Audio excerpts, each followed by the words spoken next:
afternoon, everyone. Today I'm at the Nep estate and hopefully I'm going to see some kingfishers. We're at the hammer pond, which we see kingfishers at quite a lot, and because I'm with Ruben and Timmy, they're allowed to go slightly off track for their survey route for reptiles, so maybe we'll see some reptiles as well, and also we might be able to get into some nicer spots to see the kingfisher.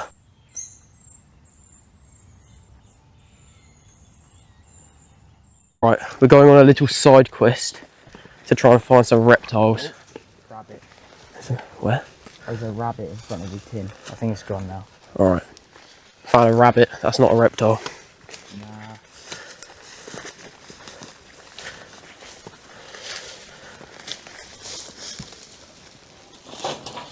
Ooh, That's a reptile.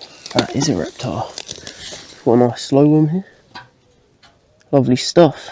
If you want to learn more about reptiles or see more about the surveys that Ruben does, I'll put a link to his channel in the description, so go and check him out. Alright, we're coming up to the second tin. What are we going to find under this one? A slow worm. Another slow one, apparently. Oh. Nothing. Oh yeah. No, I was right. What a spot. Hell yeah. Yeah, no, this one, guys, this got a grass snake under it. Hopefully so. Go away, wasp. Oh, no. Even more slow ones. There's one up there as well. That's a chunky Yeah, one. that's a Very gravid. really big gravid one. Oh my god. Oh my god, it's reversing. That's sick. Now, time to go back to the focus of the video. This is the lovely view we have of the pond. So hopefully we can get some shots today of the kingfisher. That's the plan.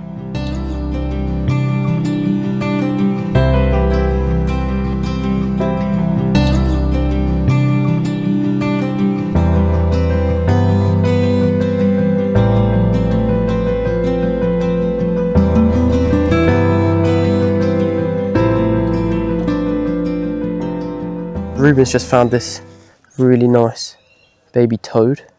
It's got like a black pattern on its back. Don't know what that is. Oh, Careful, little guy. really cool find. And within about 15 minutes of waiting, we had our first appearance. So the kingfisher has literally just flown and landed in here. We can't actually really see it. I think it's kind of behind the bushes a bit, but hopefully it will fly out. So Ruben has found it on his camera. Right, this is absolutely terrible and I can't move the camera, but you can see Oh the yeah, you blue. can see the blues. Sorry, I'm kind of blocking you. That's alright. Amazing. I'll try and find it on my camera now. Unfortunately, this was not the view of the kingfisher that we were hoping for, but we decided to stay around for a bit to see if it would come back.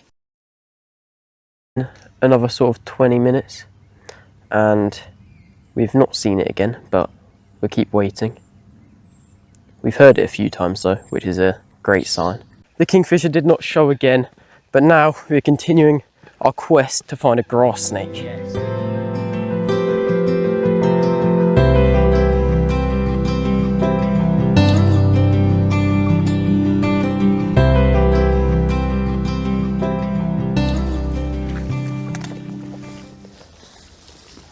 Alright, ready? Yep. That's disappointing.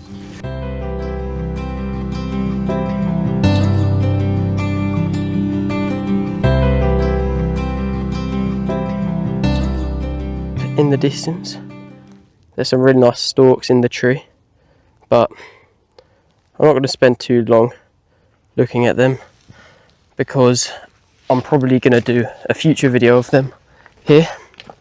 We can get quite close to them sometimes, which is really nice. We've not seen anything else, but I'm going to try again for the kingfisher tomorrow, and hopefully I can finally get a nice clean shot of a kingfisher after 8 months of trying. For context, ever since I started photography, my dream shot has been a really nice sharp kingfisher photo, but unfortunately kingfishers always seem to be a bit too far away when I encounter them.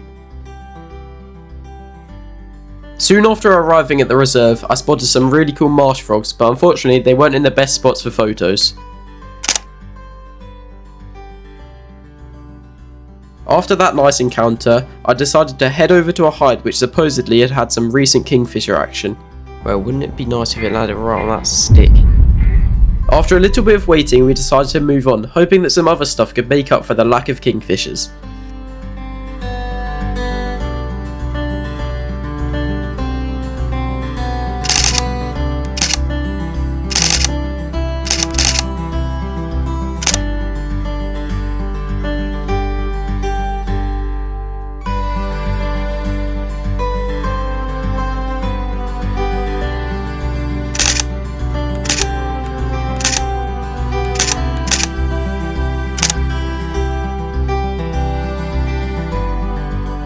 After our short walk, we decided to give Operation Kingfisher another attempt, but this time in a different hide.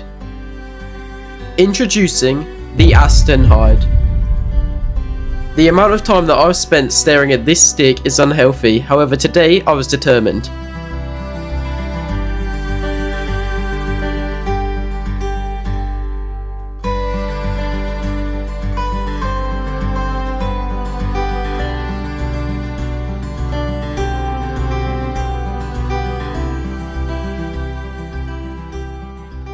And after no more than 10 minutes of waiting,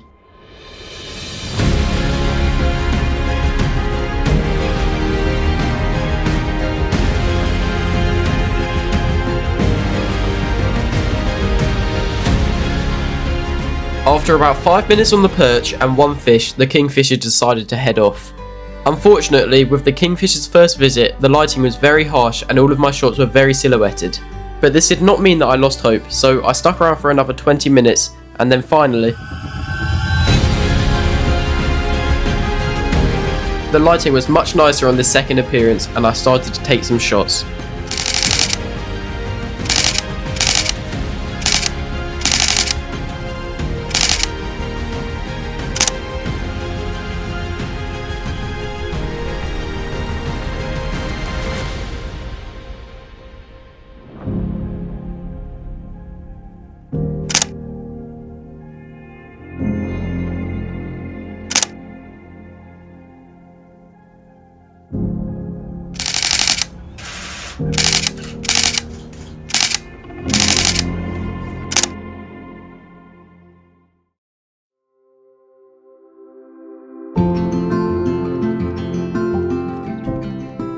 And then finally, my two favourite portrait shots that I got on this day.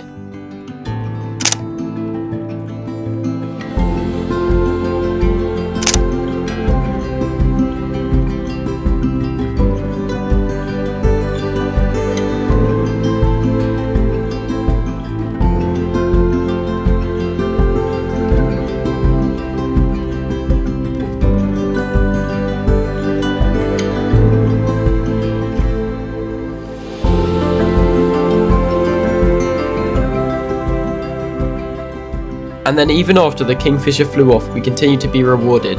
This lovely grey heron flew right past the hide and landed right in front of us.